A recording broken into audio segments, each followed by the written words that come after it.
Hi guys, welcome back cinema unboxed. The girlfriend cinema నాకైతే నచ్చలేదు. అంటే పెద్దగా వర్కౌట్ అవ్వలేదు, కొంచెం హాఫ్ గా ఉంది. అరే ఇలా అయింది ఏంటి? ఎటు కాకుండా హాఫ్ కొన్నాను నేను కూడా. స్టార్టింగ్ 30 minutes లోనే చిరాకు వచ్చేసింది. తర్వాత కొంచెం సేపు అయ్యాక ఇక్కడ నుండి పర్వాలేదు అనుకునే లోపు మళ్ళీ సాగదీశారు. కొన్ని చోట్ల షార్ట్ ఫిల్మ్ లాగా అనిపించింది. ఫ్రెండ్స్ క్యారెక్టర్స్ కొంచెం ఓవర్ యాక్టింగ్ గా క్రింజ్ లాగా అనిపించింది. ఫస్ట్ హాఫ్ నాకైతే ఏం నచ్చలేదు.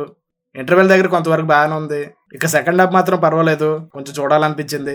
ఫస్ట్ హాఫ్ తో పోలిస్తే సెకండ్ హాఫ్ బాగుంది. ఇక మూవీ ప్లాట్ గురించి చెప్పుకునే ముందు మన ఛానల్కి ఎవరైనా కొత్తగా వచ్చినట్లయితే కొంచెం సబ్స్క్రైబ్ చేసుకోండి గైస్. మీ సపోర్ట్ మాకు చాలా ముఖ్యం. ఇక మూవీ ప్లాట్ విషయానికి వస్తే, ఒక ఇన్నోసెంట్ అమ్మాయిని ఒక బ్యాడ్ గా లవ్ చేస్తున్నానని చెప్తాడు. అమ్మాయికి ఏం చేయాలో అర్థం కాదు, కానీ తర్వాత అబ్బాయితో రిలేషన్షిప్ కంటిన్యూ చేస్తుంది. కొంతకాలం వాళ్ళ మధ్య బాగానే ఉంటుంది, కానీ తర్వాత మిస్అండర్స్టాండింగ్స్ వస్తాయి. ఆ రిలేషన్షిప్ ఎలాంటి స్టేజ్కి వెళ్ళింది, వాళ్ళకి ఎలాంటి ప్రాబ్లమ్స్ వచ్చాయి, అదే ఈ మూవీ మెయిన్ స్టోరీ. రష్మిక గారు ఇన్నోసెంట్ క్యారెక్టర్లో బాగా చేశారు. దీక్షిత్ శెట్టి కూడా డీసెంట్ పర్ఫార్మెన్స్ ఇచ్చారు. కానీ ఓవరాల్గా మూవీలో రైటింగ్ బలహీనంగా ఉంది. స్టోరీ బాగానే ఉన్నా బోరింగ్ స్క్రీన్ ప్లే వల్ల చిరాకు తెప్పిస్తుంది. సాంగ్స్ విషయానికి వస్తే ఓకే, పర్వాలేదు అనిపిస్తుంది. హాయ్ నాన్న మూవీకి మ్యూజిక్ ఇచ్చిన హేసం అబ్దుల్ గారు ఈ మూవీకి కూడా మ్యూజిక్ అందించారు. కానీ సాంగ్స్ పెద్దగా ఆకట్టుకోలేదు. డైరెక్షన్ విషయంలో డైరెక్టర్ రాహుల్ రవీంద్రన్ గారు స్టోరీ మాత్రం బాగా సెలెక్ట్ చేశారు.